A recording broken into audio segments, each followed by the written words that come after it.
Just recently, there's been a lot of discussion about is the traditional concept in the financial world of advice of a 60-40 portfolio, meaning 60% equity, 40% fixed income, or minor variations thereof, now somehow, some way obsolete.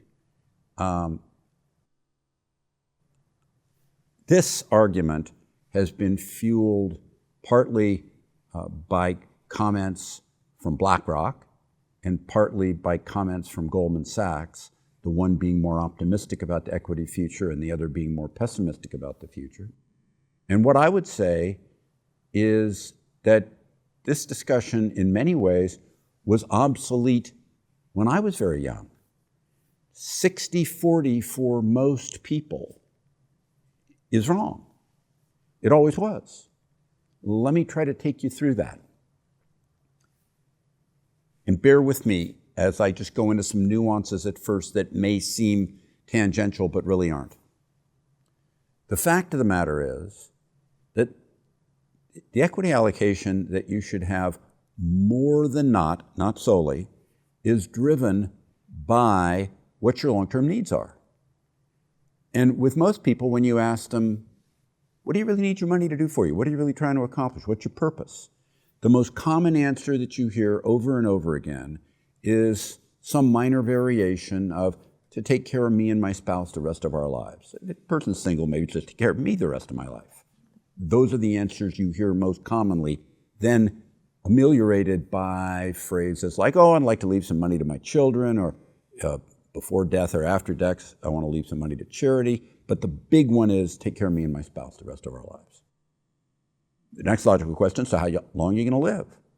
Well, nobody really knows, but if you look at your parents' average age of death and your grandparents' average age of death and compare your personal health and living standards to theirs, you get some clue relative to what your current age is. And mostly people have been living, once they get past the young ages that people die at, up through their 30s, they've been living longer and longer. And so if you're your classic 60-year-old facing retirement 50, 60, 70 years ago, the average person maybe was living 5 to 10 more years, maybe 15. But now the odds are that they're living up into their mid-late 80s, and that probably keeps increasing. So then you say to yourself, when you look at long time periods, what does better, stocks or bonds? And ultimately, if you don't have enough stock in the portfolio, you run the risk of running out of capital when you're old. And being aged and poor is about as brutal a thing as you can possibly do to yourself. Being young and poor isn't such a tough thing. We pretty much all did that when we were very young people, when we were in our 20s. But being aged and poor, that's brutal. And so really what you want to do is sit there and say, well, if I've got a 20-year or a 25-year or a 30-year time horizon, you really want to have a lot more than 60% in equity, because the odds in those time periods of equity doing better than fixed income are overwhelming. Always have been. And in the few instances over those kind of time periods where fixed income did better than equity, fixed income only did that much better. So the reality is, what's the role of fixed income in a portfolio at all?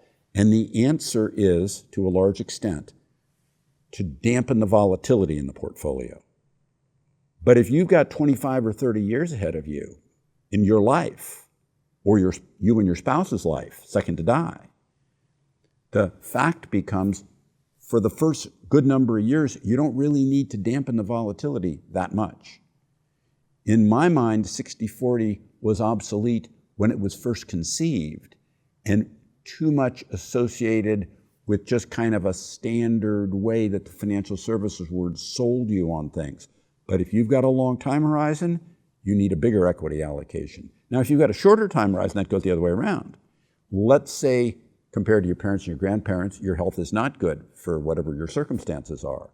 And they died in, let's say, 10 years from your age now, so that you probably die maybe even younger than that. The shorter you make that time horizon, the more You want to reduce the equity because you don't need the money to last as long. And the volatility in the short term can actually eat into what you need every year in those last years of your life. So I encourage you to think about how long do you need this money to really last for you? How long is your time horizon ahead? Remember that 20 or 25 or 30 years is a really long time. Over those time periods, equity always does better than fixed income, or in the few instances where it hasn't in rolling period that long, only done a little bit worse.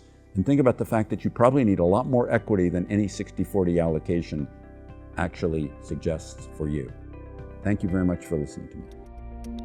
Subscribe to the Fisher Investment YouTube channel if you like what you've seen. Click the bell to be notified as soon as we publish new videos.